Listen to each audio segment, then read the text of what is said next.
हुए एवं श्री श्री 108 हाजिर हजूर श्री सद्गुरु दाता दयाल जी के पावन तेजोमयी अलौकिक श्री दर्शनों को अपने हृदय मंदिर में विराजमान करते हुए मुखवाणी को पवित्र एवं पावन करने अर्थ मीठी व ऊंची स्वर में सब मिलकर बोलिएगा जयकारा बोल मेरे श्री गुरु महाराज की जय।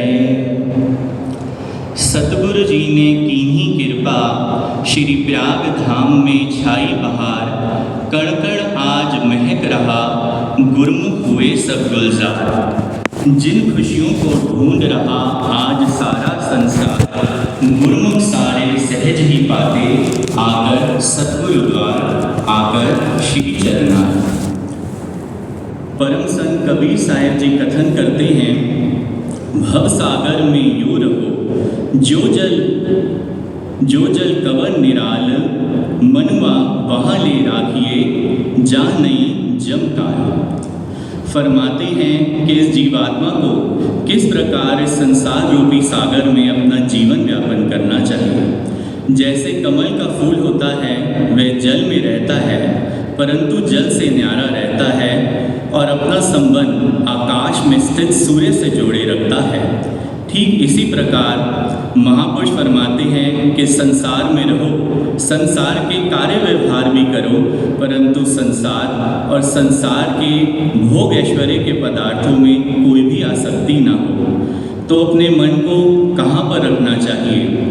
जहाँ पर काल, माया और यमराज का पहरा ना हो। तो वो कौन सी जगह है? वह है सतगुरु के पावन श्री चरण कमल।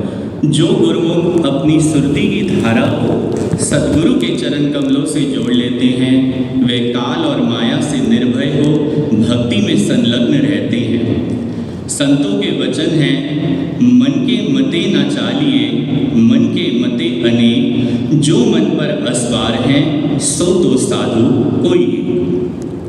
भावार्थ कि मन की चलाकियों और चिकनी चुपड़ी बातों में जीव को कभी भी नहीं आना चाहिए, अपितु सावधान होकर सतर्क रह के भक्ति में संलग्न रहे, क्योंकि ये मन अति चंचल है।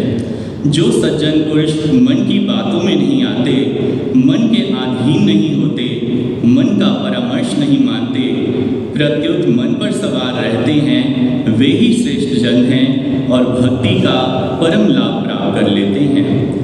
कबीर साहिब जी के वचन हैं, निराकार की आरसी संतो ही की देही, लखा जो चाहे अलग को उन्हीं में लख ले। भावार्थ ये है कि परमात्मा को देखने का दर्पण संतों महापुरुषों के स्थूल रूप का ध्यान ही है।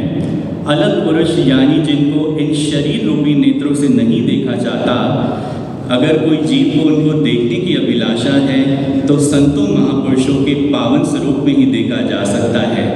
हमारे ऊपर सभी परमहंसों की महान कृपा है कि हमारे को रोज अपने पावन दर्शनों से कृतार्थ करते हैं।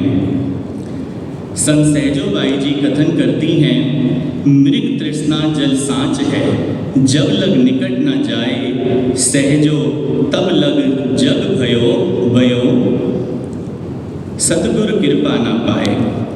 कि मृग तृष्णा का जो जल है उसकी वास्तविकता दूर दूर तक भ्रम है, परंतु जब तक इस मनुष्य को उसकी वास्तविकता का बोध नहीं हो जाता तब तक वह सत्य ही प्रतीत होती है।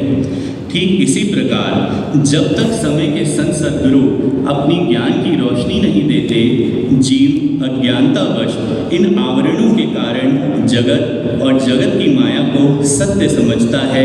यह जीव की बड़ी भारी भूल है। केवल समय के संत सद्गुरु ही उसको ये रोशनी प्रदान करते हैं। इसके संदर्भ में परम संत कबीर साहिब जी के रोशनी भरे वचन हैं, कहाँ से आया कहाँ जाओगे, कदर करो अपने तन की, यदि कोई सतगुरु मिले भेद बतावे, खुल जावे अंतर खिड़की। कि 84 लाख योनियाँ भोगने के बाद इस जीवात्मा को ये मनुष्य चोला मिला है। ये महापुरुषों की महान कृपा है।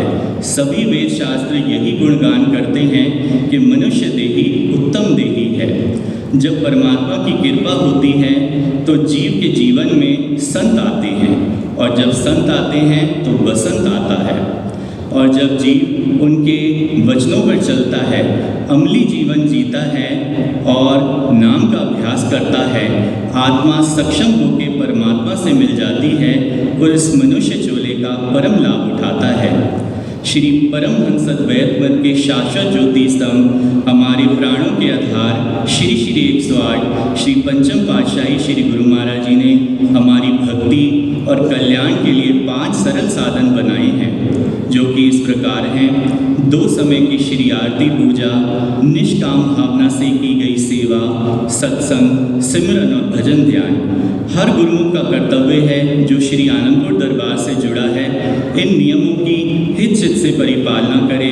साथ ही साथ 2 घंटे भजन का हुक्म जो हजूर श्री सद्गुरु दाता दयाल जी ने हमें बताया है, वह भी अवश्य करें। श्री श्री 108 प्रातः स्मरणीय जगत वंदनीय श्री तृतीय पातशाही श्री गुरु महाराज जी के समय की बात है। श्री गुरु महाराज जी श्री आनंदपुर की पावन धरा पर विराजमान थे। दर्शनार्थी दूर दूर से आ रहे थे। त्योहार का समय था। सभी संगतों को और गुरुमुखों को संबोधित करते हुए श्री वचन फरमाए कि आप खुश प्रसन्न हैं। तो सभी संगतों ने जयकारे बुलाते हुए कहा, जी स्वामी जी। श्री गुरु महाराज जी ने समझाया कि आप खुश प्रसन्न इसलिए हैं कि आज आपकी पीठ संसार की तरफ है और मुख श्री गुरु महाराज जी की तरफ है, इसलिए आप श्री दरबार के गुरुमुख कहलाए जाते हैं। तो जब आप अपने घरों में जाओगे तो क्या करोगे? सब संगत चुप हो गई। पुनः श्री वचनों की रोशनी प्रदान की। जब आप अपने घर में जाना तो हमारा ध्यान तस्वुर अपने हृदय मंदिर में विराजमान कर लेना और हमारा ध्यान इस त्रिकुटी में करना। तो जैसे अभी हम आपके साथ हैं, वैसे हर पल हर क्षण हमारी मौजूदगी आपको महसूस होगी। प्रेमी अपने दिल की भावना कुछ इस प्रकार व्यक्त करता है, आँख खुले तो दर्शन हो, होठ खुले तो कीर्तन हो, सदा याद रखूं सद्गुरु आपके पावन नाम को, मन न भटके आपका हर पल सिमरन हो। तो गुरुमुखों, हमारे महान सौभाग्य है, हमारे को मिला है श्री गुरु महाराज जी की तरफ से। हमारा यही कर्तव्य है कि हम 2 घंटा भजन और 5 नियम निभाएंगे तो ये जीवन कृतकृत्य हो जाएगा। आज के सुंदर समागम की पावन वेला की सबको लाखों लाख बधाई है। बोलो जयकारा।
किसने